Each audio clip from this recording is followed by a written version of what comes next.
What's up guys, it's John and Morgan with Longhaul Lifesavers, and today we're going to do some RV maintenance, some kind of spring cleaning type stuff. We're going to focus on the ACs. John will be up on the roof doing the outside portion, and I will be inside working on that.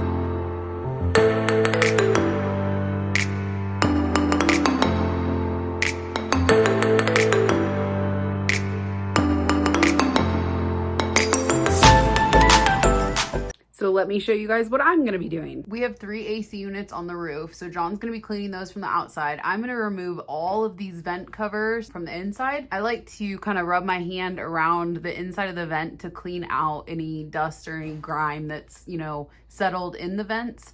And then I clean the actual vent covers themselves and the foam that is in the returns, which you'll be able to see when I take them all down and show you. It's been about a month and a half since it's been done.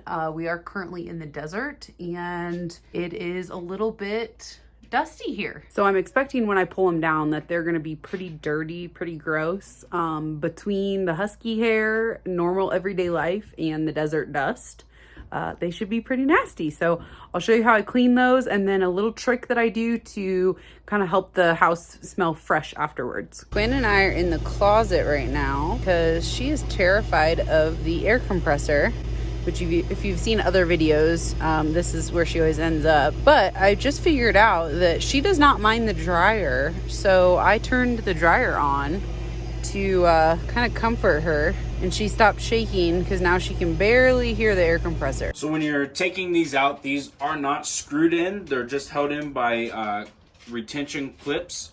So all you have to do is squeeze your fingers in behind there and pop them out. There's a little cross section here and little tabs on it, and if you just kind of pull the tab outward and the cross section up, it will release. And what I do is I go ahead and fill the sink with soapy water so that I can just throw the covers into the sink and let them start soaking. So now I'm going to go through and do all of these. And you can see they're, yeah, you can see it's pretty gross in there. I also removed the vents for the air coming out because those get dirty out also. So here's what the filter looks like that comes out of the return. So I take all these out and then take them outside and bang them off. And then I put them into the soapy water as well. And then I rinse them out. These are only good for one wash because these are the HEPA filter type ones. So after you've used them once, the best thing is to go to Lowe's, buy the square ones, and cut them out for the circle size that you need. So the ones on the left of the screen, the 5 there, those have already been banged off outside, but you can still see that they're really dirty. The 2 here on the right, those were soaked already once, but I will re-soak them again, and they haven't been squeezed out or anything, so there's still quite a bit of dirt in them. But like I said, these are pretty much a one-time wash, and then next time you'll have to buy new ones. I've got all my vents soaking in here, and then I just take, soapy water and a sponge, and then clean each one off, and then lay them flat on a towel to dry. The louver vents are actually pretty delicate, so when I wash these, I put my entire hand underneath and keep them all closed and wash the inside, and then I do the flip side in reverse where it's hard to do with one hand there. I support it flat from the underside so that way I don't bust any of the louvers while I'm washing them. Okay, so I have all of the vents and returns cleaned, and then I just have them on a towel out to dry. I will also hand dry them. Normally I lay them out in the sun to make sure they're completely dry, but the sun's actually kind of going down right now, so it's not going to do me any good. But you want to make sure that you have these 100% dry before you put them back up in the ceiling, because with the cold air and the moisture, the condensation, it will create mold if they're not dry. I apologize for the humming in the background. There's not really much I can do about that. We're showing you the true RV life. So like I said, I'm inside and John's outside. So the humming you're hearing right now is actually the air compressor that he's using on the roof. Okay, so the next step, we're back to the filters here. We need to wash those. I have the dirty water that I just washed the vent covers in. So I'm actually going to do the first round of soaking in the dirty water to just kind of get the majority of the dirt off of these. And then I will wring them out and drain the sink, and then I will fill it again with clean water and make sure that they get extra rinsed out and nice and clean. So you can already see the water. Yeah, it's really gross now that I just did that. It wasn't too bad with the vent covers, but these filters are awful. Refill the sink with clean water now and add a whole bunch of Dawn dish soap. The first time I wash the filters, I do it in really hot water, just to get all the grit off and everything.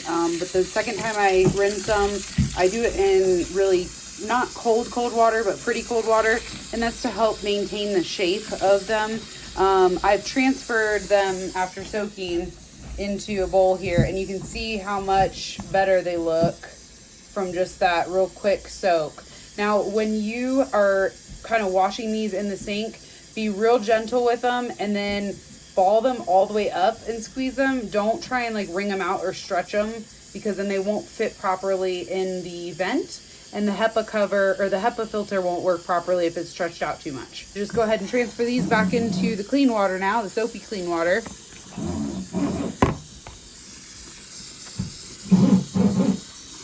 That water was black. So I try to keep them, not lifting them up out of the water so that they're heavy. I try and keep them in the water and just squeeze them gently without stretching them out too much. But like I said, that cold water seems to help keep the form. Okay, so I have now soaked these twice, and they are now nice and clean. And you can see all the soap that's still in them from when I transferred them back into the bowl. I drained the sink out, and then I just used the bowl with cold water to be able to continue to get the soap out of them, just in a little bit more controlled setting. Then dump the bucket and get the soap out of them and dump the bucket. But notice I'm kind of lumping them together as an entire group and just putting a little bit of pressure on them.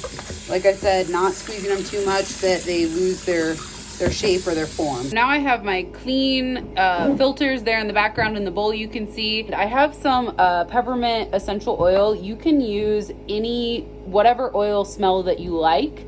But this is that trick that I was telling you all that I use to kind of give the house a fresh smell right after. So I fill this bowl here with water, and then I put a bunch of peppermint oil in there, and I let those soak just for a couple minutes, and then I go ahead and lay them flat to dry. So you can see the oil floating around in there. I just soak them all the way, and it smells so good. I'm done letting them soak in the essential oil, so I'm just gonna let them drain.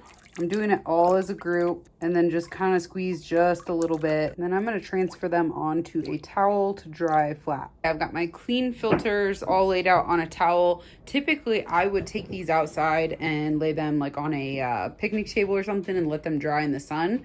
But number one, the sun's going down. Number two, we're in the desert, and I don't want these to get all dirty outside. So I'm just gonna lay them flat, let them kind of dry, and I'm just gonna pat them a little bit just to soak up some of the moisture, but that essential oil will kind of dry into it. So then when you put them back up in your ceiling, your air conditioner, every time it runs, it will smell like whatever oil you put in there. If you would prefer to hang them dry outside, these are a great option, or like clothesline pins or something like that also. Hey guys, so we're up on the roof now. I'm going to show you what you need to do up top. Sorry for the wind, it's a little windy. Hopefully you can hear me. See these screws? There's 4 of them here. There, and there. What we're going to do first is we're going to take these screws off, and that'll allow us to take this plastic panel off, and then we'll get to the inside and I'll show you what you need to do in there.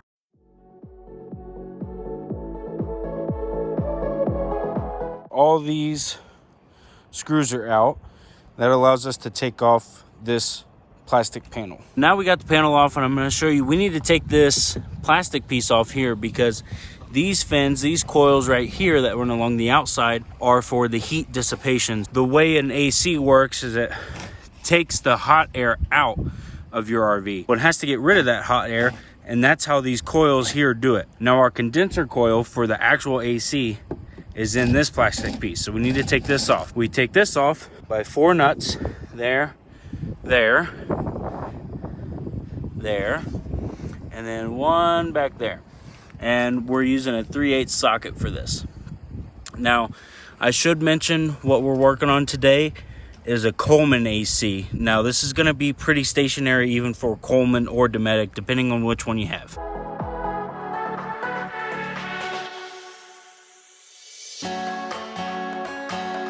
Now that those screws are off, we can now take this plastic panel off, and it just lifts straight up.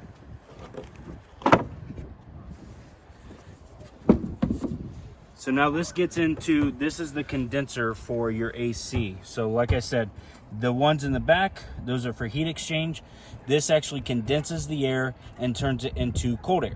Okay, so all we're gonna do now is we're just gonna blow all this out. You can see the bottom drip panel here has a lot of like excess leaves and stuff like that. So we're gonna blow all that out. And then we're gonna get to the condenser coil. A couple tips when you're blowing this out. If you have a high pressure air compressor like we're gonna be using today, you don't wanna get too close to it because you can bend these fins. You can see some of these are already bent from the plastic piece. When you are blowing this out, you wanna work from the top down, and if you can blow out and away, that's the best. It's gonna be a little difficult when you get into what they call a squirrel cage here, because you can't really get your air compressor in here to blow it out. So there is going to be a section where we're going to have to blow in. It's not that big of a deal. It's just better to blow everything away from what you're working on. When we get to here, you want to be especially careful with these fins because these are more delicate than these fins here. So they're going to be more subjective to laying flat and bending over when you have high pressure air to them. These definitely you want to blow out if you can. Like I said, it's going to be a little difficult when you get in here into this fan because there's not much clearance. There are going to be sections where we have to blow in. It's really not that big of a deal. I just like to blow everything out and away. So I'm going to set you down and get to blowing this out.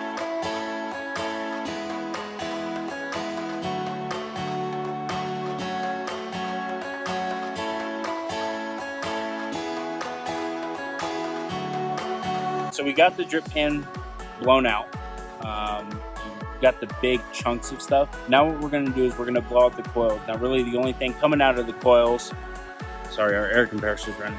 Really the only thing coming out of the coils is going to be dust. So there shouldn't be a whole lot of excess big chunks coming out. So that's why I like to blow out the drip pan first, because those big chunks, when you blow them up, they can get caught into the coils. So I like to get those out of the way and then blow the coils out.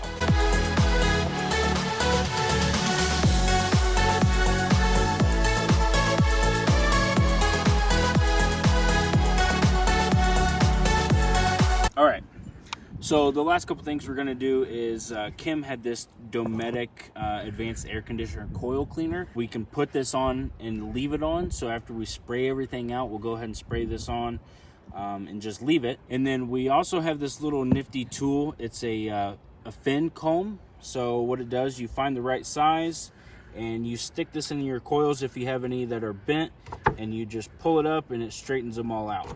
So this can be a little time consuming, but if you have a lot that are bent, it could be beneficial. Go ahead and spray this down, then put all the covers back on.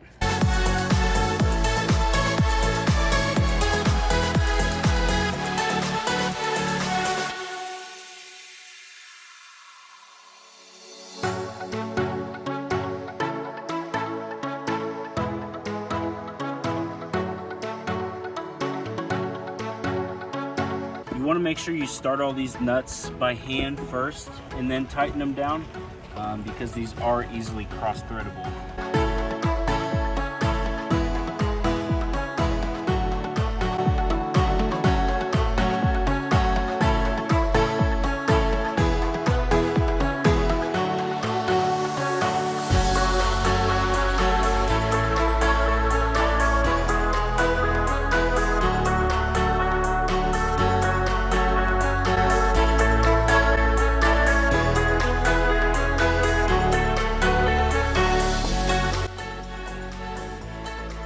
So the filters are dry, so now I just have to put them all back in place. The green side, if you're using the HEPA filters, goes face down.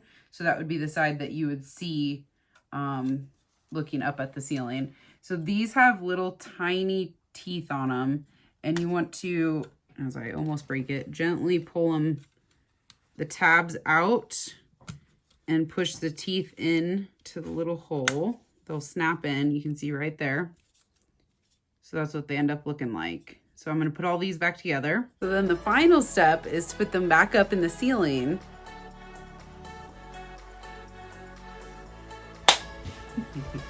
And we're done. Doo-doo. Netflix. It's been a long day. We have done a lot of stuff. We've done a lot, yeah. Thank you for watching, and I hope this all... Hold on, I have something to say first. Well... Something I didn't say when we were up on the roof, be careful with what you're reaching into. I was reaching in, cleaning out some cobwebs, and I thought I got them all off, and I felt something crawling on my hand. I thought it was just another cobweb, and I looked down, and it was actually a black widow on the back of my hand. So just make sure you are diligent on what you're reaching your hand into. And he comes off the roof saying he might turn into Spider-Man. Spider-Man. All right, guys, that's going to be it for today's episode. Thanks for watching. Until next time, don't forget to like, share, and subscribe, and then head on over to Instagram and follow us at Longhaul Lifesavers. See you guys. Bye.